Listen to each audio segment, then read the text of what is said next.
माझ्यासोबतची जी मंडळी आली ते रिद्धिविहारामध्ये आम्ही आहोत. आणि रिद्धिविहार असं खाली बघणं म्हणजे माझ्यासाठी विहार पाहिलं आहे याच्या आधीसुद्धा, आणि प्रचंड गर्दीमध्ये ती पाहिलं आहे. ही बुद्धांची महापरिनिर्वाण मुद्रेतली मूर्ती आहे आणि हा परिसर नेहमी गजबजलेला असतो. मी असं पहिल्यांदाच आलो आहे की इथे पूर्णपणे सगळं खाली आहे. आणि ह्या सगळ्या तत्कालीन मूर्त्या आहेत. अतिशय जबरदस्त इथली शिल्पकला आहे. आणि हे असं खाली पाहणं म्हणजे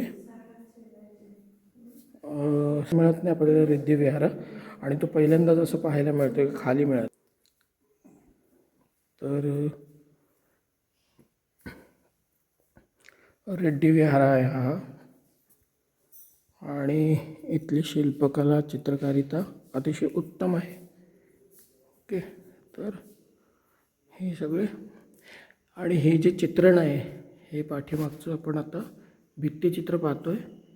हे तत्कालीन कोटे काळातील भिंतीचित्र आहेत. ही भिंतीचित्र आपल्याला आजही बघायला मिळतात, सुस्थितीत आहेत.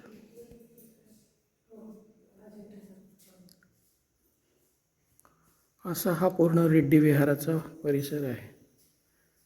आणि एवढे खाली मिळणं रिद्धिविहार म्हणजे एक दुर्मिळ योग आहे.